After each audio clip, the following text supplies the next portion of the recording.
Hi everyone, welcome back to Sundays with Susanna, where I have a chat with you about different topics, usually topics close to my heart, but sometimes it can be topics that are topical, it could be things in the news or things that I've read in a magazine or a newspaper.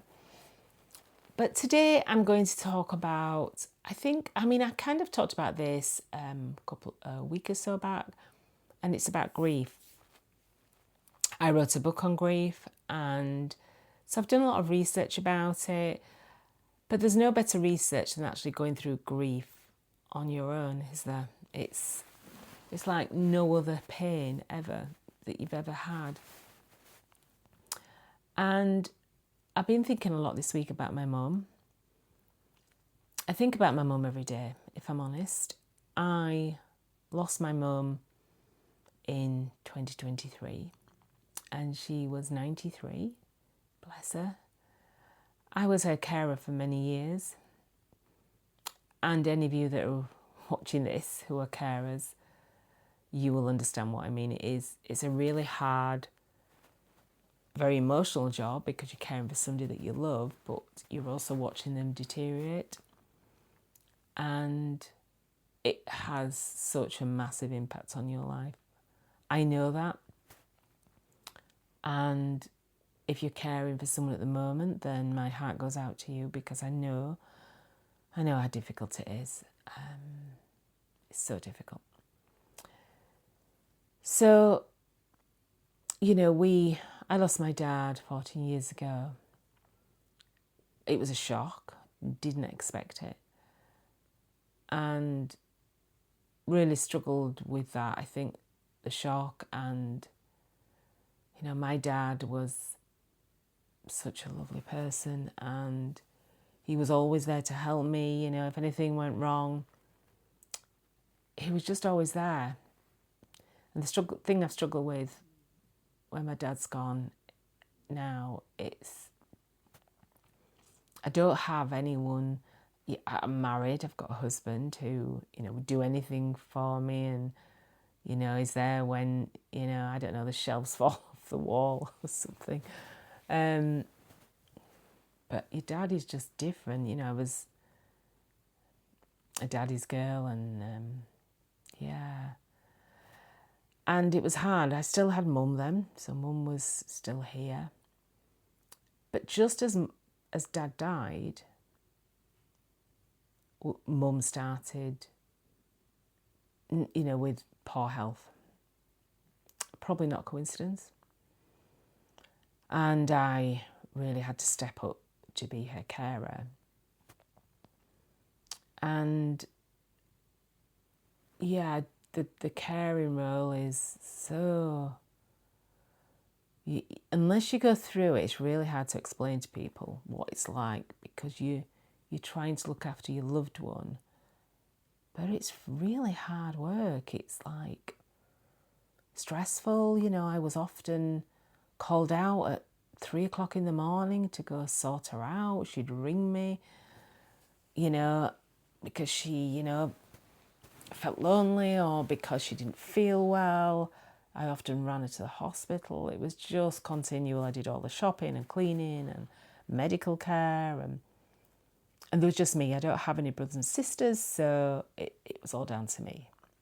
Going on holiday was a nightmare because I would get someone in, I would pay for a carer to go in, but she just wanted me, and going on holiday was a bit fraught because I would dread the phone ringing, having to go back early, having to leave the holiday and go back and see to her. But you do it because you love them, don't you? And, in the end of the day, I didn't want anyone else looking after her. And we were very close because I was an only child. And I always lived near to my mum. I lived, for many years, just 4 doors away from her. And so we were always in close contact. She was literally around the corner wherever I lived. I cooked for her, baked for her, took her shopping. We went out for lunches together, on little walks, and She was a massive, massive part of the family, as was my dad. So when my dad died, my role was really kind of intensified as carer. And I found myself being more of a carer than a daughter. And I think a lot of people recognise that. You've no time to be a daughter. You're just caring. You're just trying to sort out the medical issues and the medical appointments and the medication and the meals. And are you eating enough? And cleaning and washing. And my mum then started with symptoms of dementia. And my mum had vascular dementia, which meant it was quite sudden. There was no build-up to it. And I was absolutely devastated, I have to say, because she just had these not normal, kind of normal run-of-the-mill illnesses and things wrong with her. But then dementia, honestly, it takes you into another world, literally. And it was really, really hard. I didn't get any help from anyone. And she developed this dementia just as we went into COVID. So 2019, end of 2019, but 2020, well, just as we went into lockdown, I knew then. I tried to get help from her doctor and the NHS and hit a massive brick wall, which I still feel quite bitter about, really, because they were only concerned at the time with COVID this, COVID that. Honest to God, some of the stories I could tell you about what I was told at the time, we haven't got time to deal with other things but COVID. But other things were going on. People were still having heart attacks. People were still having strokes. People were still having issues with dementia.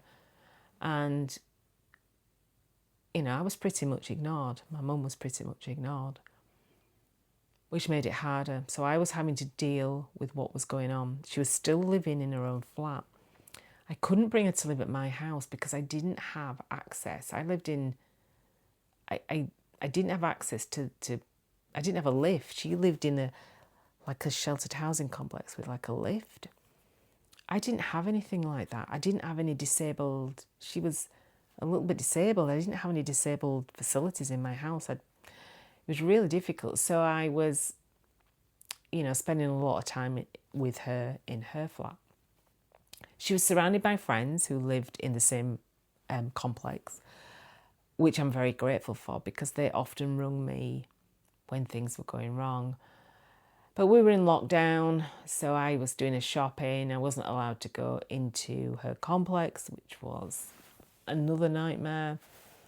It was just chaos, to be honest. And eventually I kicked back, I fought back and had a few meltdowns, I have to say. From various things that were going wrong, I kept having to phone 999, which is our emergency service, ambulance, paramedics. And it was a paramedic who said to me, "You need help with your mum. This cannot go on." And he was my guardian angel because he got me some help, social services, which I will be forever grateful for. So things progressed quite rapidly with Mum, and she eventually ended up in a secure care home. Particularly, her floor was for dementia patients, so they were kept really safe. I was so relieved, heartbroken, but relieved because I was struggling to keep her safe. I was really struggling. And yeah, so she went into this care home and had a wonderful 18 months in there and then passed away. When she passed away, I remember the day after, I decided I couldn't get out of bed. I decided I'm not going to get out of bed because what's the point? I don't have mum to look after. My children have all left home. I felt like I'd totally lost my identity. I'd cared for her for so many years, and she'd gone, and what was left? Nothing. It was really an absolute shock. It was, and again, there's no real help for people like me and in that situation. You just kind of, oh, well, she's died, that's it. But I plunged into just this dark hole of depression because I couldn't imagine a life without mum. Because I hadn't really had a life without mum being in it. We always lived close to each other. I was always with her. Even when my children were young, she was such a big part of their life too. And it was around my 60th birthday that she died, and I just could not find a purpose for me in this life. It'd been wiped out, totally wiped out. And I've never felt as lonely as I did then. I tried, to just pick up new hobbies and join new activity groups. But I still had this massive empty hole in my heart where mum had been. And I remember running around like a headless chicken thinking, right, okay, if I join this group, I'll do this on a Monday, I'll do this on a Tuesday. My life will be so full, I won't have to think about mum. And you know what? It didn't fill the empty hole in my heart that she had left, because how can it? She's my mum. Going for 2 hours to learn about photography is not going to fill the gap where my mum has been. And it took me a few months to actually realise that. And in the meantime, I burnt myself out because I was rushing around like a headless chicken, trying not to give myself any free time. I just wanted to have this really busy life, and so I don't have to think about mum because I haven't got her to think about it anymore. And it just doesn't work. It was almost like I didn't allow myself to grieve. I just ran around crazy, just trying to fill the time in, and not sure I did the grieving bit at the beginning. I just, it was crazy. And I just became quite ill.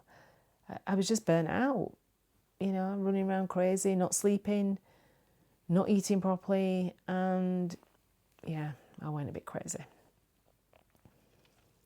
And so it's 3.5 years now, and I still think about her every day. I probably still cry about her every day. This afternoon, I was, we're in the middle of another house move. This is the 5th move in 4 years. It's a long story, don't ask. In fact, I'll do a video about it in the future, but, I was bullied and had to move, and it's just crazy. It's been a crazy few years. And it's just been a bit it's really stressful at the moment because we are moving, but we've sold our house. I haven't found a house to live in, so we have to get out because the people who buy a house want to live in it, obviously. So we've had to quickly try and find a rental house, which isn't easy. And so things are really stressful at the moment, and we're just trying to pack the house up. And I sat on the bed this afternoon and thought, I just need to go see mum. I need to go see my mum. I need to sit and talk to my mum about the packing and about the house. What do you think about the house? I want to take her to see the house. What do you think about this new house?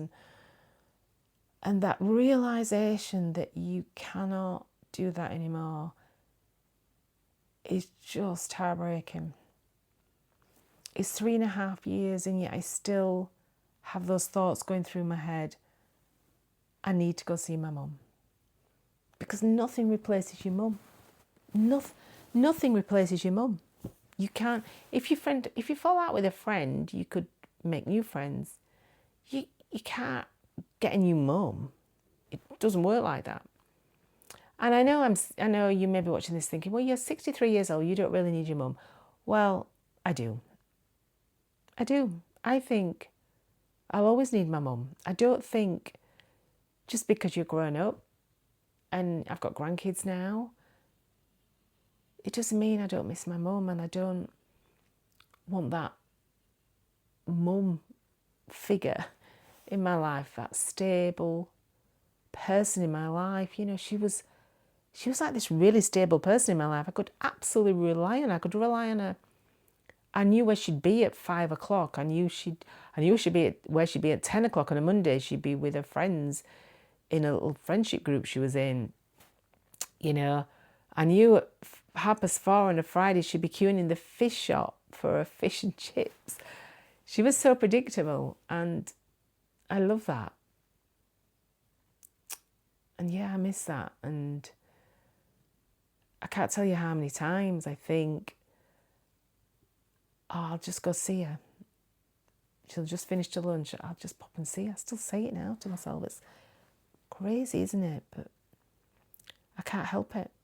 And when something goes wrong in the house, you know, we had a leaky tap in the bathroom last week. I actually thought in my head, I need to ring my dad. My dad was actually a plumber, weirdly. And I still think that, and he's been gone years. So I don't think we ever stop missing our parents when they've passed away. You know, I've spoken to friends and they're the same. They still miss, particularly the mum. I really miss my mum. I find myself saying to myself, I need to talk to her. You know, what would mum think to this? You know, if I go shopping, oh, mum would love that. As though I'm buying for her. I do that a lot. I go, you know, into, say, Marks and Spencer's and think, oh, do you know, mum would like that dressing gown. She isn't even here, but I still repeat the same things to myself. So I had a really mournful moment this afternoon. I have a scarf of hers that I keep in my bedside drawer, and I've not washed it, and I've kept it in a sealed bag.